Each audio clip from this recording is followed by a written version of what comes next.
Hello higala, for today's video magbuhat og balon sa mga kids. This time magbuhat og pork nuggets. Since panggabi man ang akong trabaho, so kinahanglan gid mag meal prep ko daan. So we have the potato, kay man siya akong isagol sa ato ang pork nuggets. Dili day ko gapalit og mga nuggets, chicken nuggets or any kind of nuggets sa grocery store. I prefer nga ako lang magbuhat para sure ko nga healthy siya. Humanog panit atong ihumula to ang mga patatas sa tubig.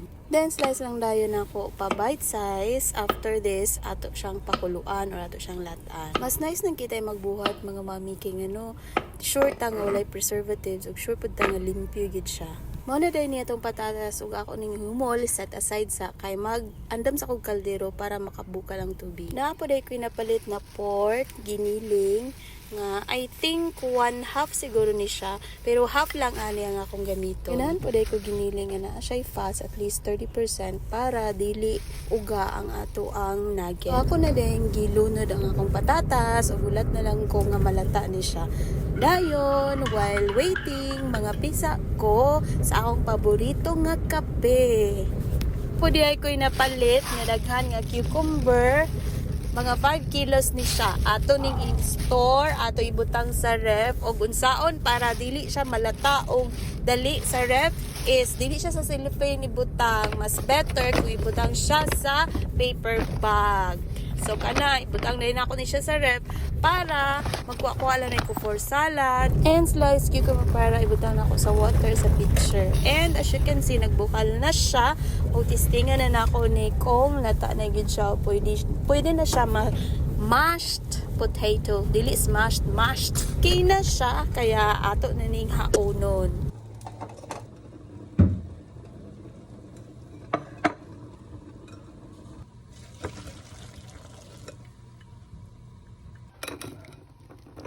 Gamit lang kong tinidor para i-mash na ko ni siya. Taman, madugmok na siya tanan like this.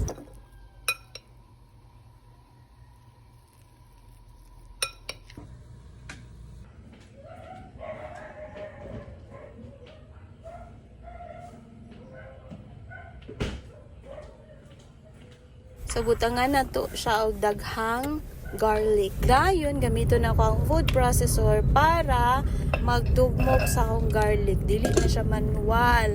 Mas convenient na gyud basta na food processor kay seconds lang dugmok na gyud ang ato ang garlic. Kaya mga mami, gamit gid kay nato ang food processor para sa mga lumpia or bisan unsa nga kinahanglan na to i-grind or dugmokon, mas dali ra gid siya. Para sa niyo, dali ra kay nako na dugmok ang garlic. So, if you want to buy this food processor, I will put the link in the comment section. Ingredients ang bito natay pepper, asin, magic syrup, flour, and little bit of cornstarch. Then, my meat. Ako nang ibutang.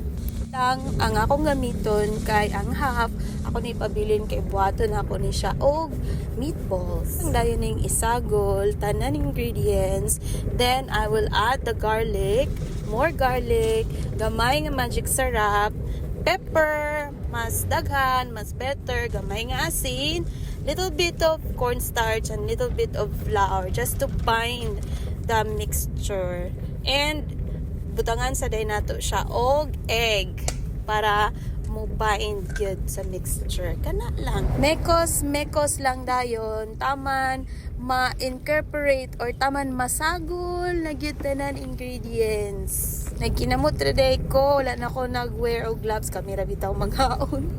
Og mo na day ni ako ning gisulod sa ref ang akong mixture, then nag-ready ko og flour nga na ay black pepper, and then nag-ready pud ko og egg para sa next nga step. So, nagbatil lang ko og itlog. Isa pa ni ka itlog, pero actually, sa whole mixture, duha ka itlog ang akong nagamit. And then, I have this breadcrumbs. Breadcrumbs na ini siya para mas crispy ang ato ang nuggets. So, time na para hulmaw na to itong nuggets. Unsa nga porma imong gusto, depende na sa imo ha. Basta ako nagbutang ng kog oil sa akong para dili mo pilit. And then ako ni siyang ibutang dinhi sa flour nga na ay black pepper. I-coat na ko ni siya og flour nga na ay black pepper. And then after this, ako na dahil ni siyang ibutang dinhi sa egg para After the egg, ako na lang siya ibutang dito sa breadcrumbs. Dayon, i-store na ko siya sa balunan. Isulod din na ko siya sa freezer.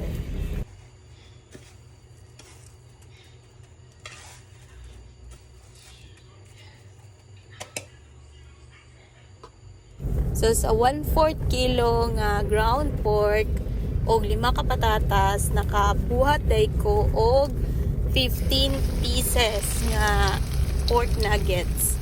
So, daghan na siya. O, gi-fry lang na ko siya, gilistingan na ko siya para matilawan ako. O, namigid siya. Kaya, enjoy. I'm sure nga ganahan gyud ang inyong mga kids ni mga mommies. Kana lang. Salamat.